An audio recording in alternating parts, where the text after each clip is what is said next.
We have a lineage. We have a history. Am Yisrael did not start in 1948 when modern Israel started. Am Yisrael did not start when we got the UN to accept us as a people. Am Yisrael already has generations and generations of over 3,300 years of history. And that history is based on one thing: Torah. Meaning, if you have a person that calls themselves Jewish, then by definition, they're connecting themselves to their history.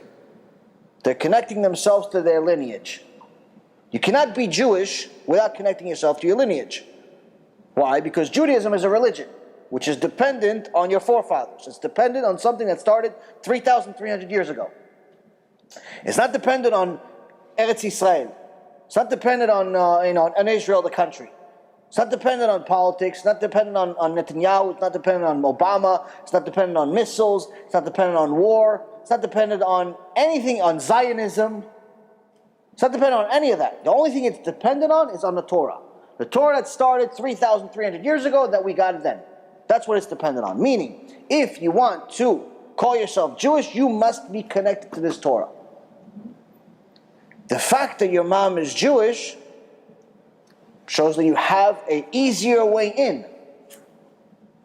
You have a ticket. But if you choose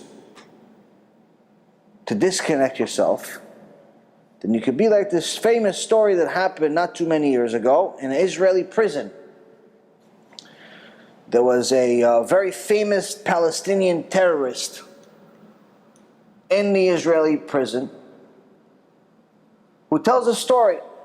He says, I was in prison for some time and I was thinking to myself, maybe this whole plan we have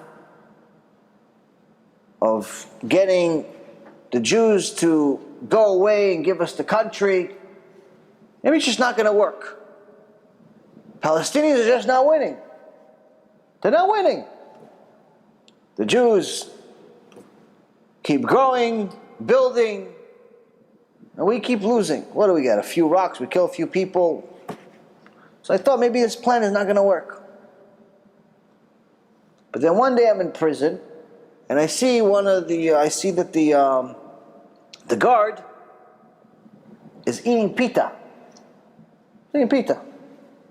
And I knew it was Pesach. So I called this guard and I said, "Hey, are you Jewish?" And the guard was surprised that I'm even talking to him. He says, yeah, I'm Jewish. Because don't you know it's Pesach? Your people don't eat bread on Pesach. And this guard tells me, no, that's not for me. I'm not connected to those things. That's a problem my grandparents have. They did it. For me, it doesn't speak to me. So this Arab terrorist says, I couldn't sleep all night. I thought about it, and the next morning I called all of the terrorists that were in the cell, all of the Arabs. I told them, that's it. From now on, we're no longer accepting any negotiations with the Israelis. We no longer just want strips of land that they could burn and ruin, or we no longer want strips of land for us to just start something. From now on, we want the whole pie. We want the entire country. So people ask me, why? It's because those people, they don't connect to their history. And if you don't connect to your history, you don't connect to your lineage,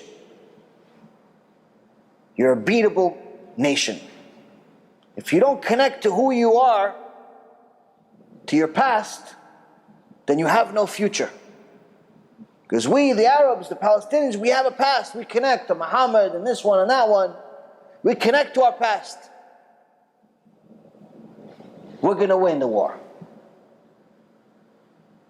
If they don't connect to their past, we can beat them. And he was released from prison a few years later, and he told the story, and the story became very, very famous, and a very big embarrassment for Israel. Let's go. And it's mamash a shame that the story continues now. If you look at the negotiations of what's happened with the Israeli government and the Palestinians, they've never been able to come to the table and negotiate anything reasonable because the mentality changed that day. They no longer want peace. They don't want a piece of land somewhere. They want the whole thing.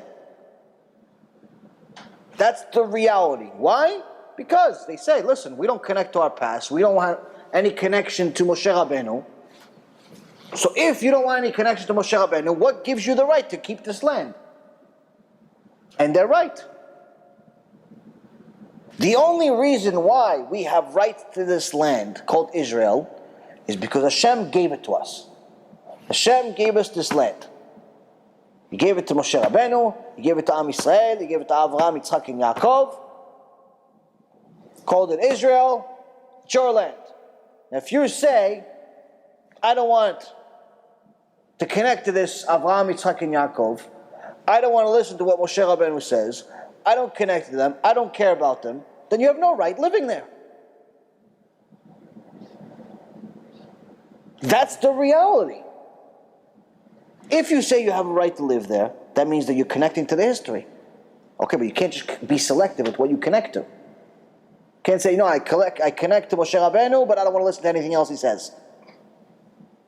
I connect to Avraham, Yitzchak, and Yaakov, but I only heard their names. I don't really know what they want. I heard this thing called the Torah, but I'll read a Harry Potter book instead. You can't. It's one or the other. And this is actually something that's very, very important to start the Mishnah with, to explain that first and foremost, understand that in order for us to have a future, we must connect to our past. We must know where it all started. Moshe kibel Torah mi Sinai.